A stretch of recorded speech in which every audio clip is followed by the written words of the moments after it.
Hello, BookTube. I'm going to do the Snob-O-Meter tag. This is a tag created by that reading guy, 28.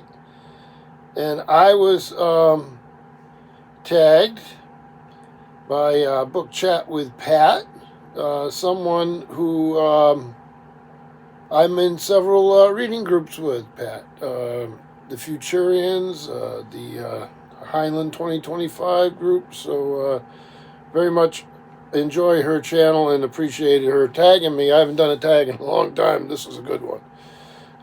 So I just get right into it. So the prompts, the first one is, what is your definition of book snobbery? Well, you know it when you see it or hear it. It's someone, a book snob is someone who thinks only a certain kind of book or literature is worthwhile and looks down on everybody else's choices. So, I mean, it's simple. It's like any other kind of snobbery, right? Is there a genre or a type of book you would never consider reading? Such as, would you ever read a romance? Or if you regularly read a romance, would you ever try a science fiction novel? Well, I'm not a romance reader, but I have read romances. I was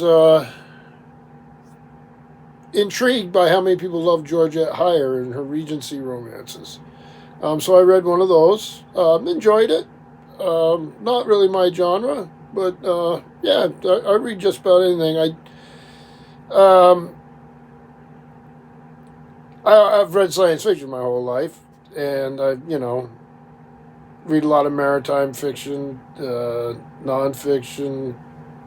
So I'm pretty wide ranging. I don't read self-help books or anything like that. Not because I'm snobbish, just because I'm not interested. Uh, does erotica count as literature? Yes. I don't see why it wouldn't, and there's probably a lot of good erotica and there's probably a lot of bad erotica. It's another one I really don't read, but yeah, I would say it would have to count as literature, right? Is it better to read classic books than popular bestsellers? No, no. And I'd like to read the classics just because they've stood the test of time. Um, and then each genre has its own classics, other than so science fiction would have its own classic, mystery fiction would have its own classics. I'm sure erotica has its own classics. So you're just these are ones that have been targeted as the best or held up as the best of a particular type or overall, and or have a long history. And so I like reading those. You become part of the conversation. But I like popular fiction just fine. Have you ever bragged about reading a classic in order to sound smart? Probably have. In my immature days, I'm sure I did a lot of silly things. I wouldn't do it now. I'm a public librarian, for one thing. I don't need to be running around doing that. I need to know about all sorts of stuff people read, and if I spent my time trying to make myself look smart, I wouldn't be doing anybody any good. But yeah, I've done a lot of stupid things in my life. Do audiobooks count as reading? What about comic books or graphic novels?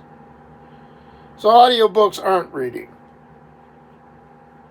They're listening, by definition. They're two different things. But audiobooks are wonderful.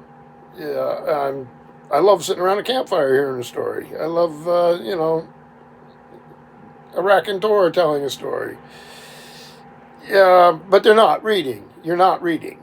Somebody's reading to you. I mean, it's just a simple thing. It's not really much to argue about there. And if you like audiobooks, good. Enjoy them. I don't think anybody should. It's not something that needs to be redefined. We already know what the definition of reading is.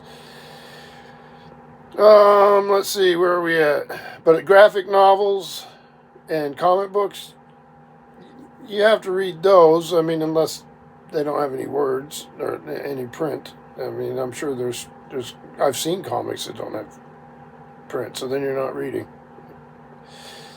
Have you ever looked down at someone for reading a popular fluff book, which here is defined as a book with little substance to it, for example, a self-help book or a celebrity memoir? No, again, I'm a public librarian. I mean, I have to hunt down books of all types for all types of interests people have. I don't even think about that, to be honest with you. I'm constantly finding books that I'm not interested in reading for people.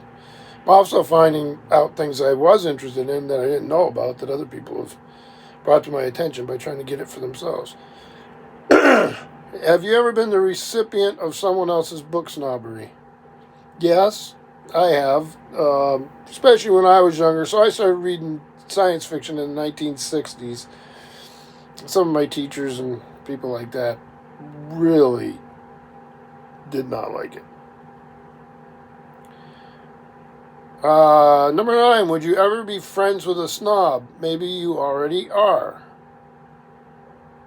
I am. I know plenty of book snobs, and they're fine people, and I'm fine with it. I mean, they can put, if they just, raise an eyebrow or something, I'm fine with it. But if they're a little too vocal about it, you just give it back to them.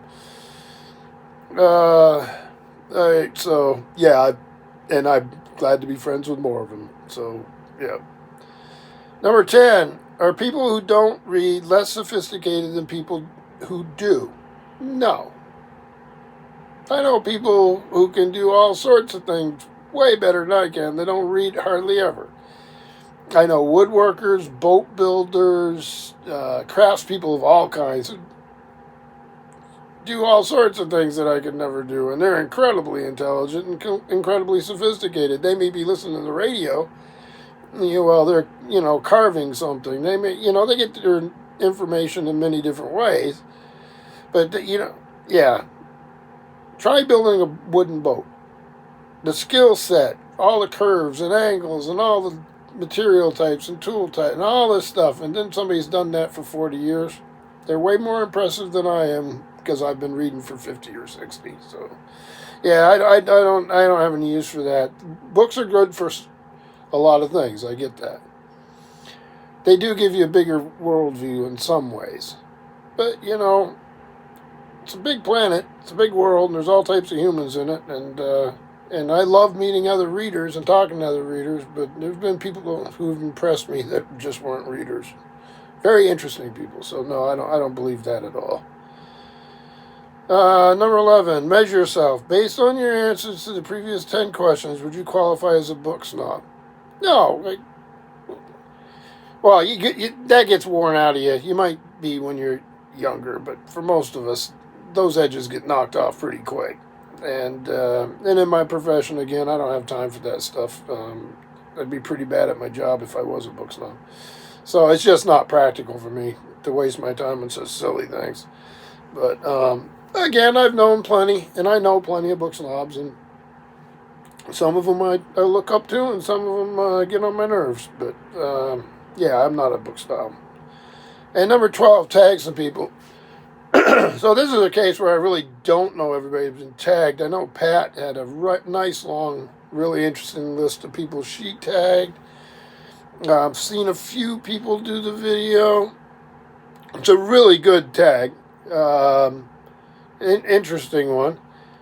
So if you want to do it, I'll throw out a couple names. Ernest Lee Eston. I don't know if he's doing tag videos, but if he's interested, have at it. And yeah, anybody who's interested, I'd love to watch for them and hear what you got to say. So I'm going to go read me a classic, and I'll be back soon. Thank you, BookTube.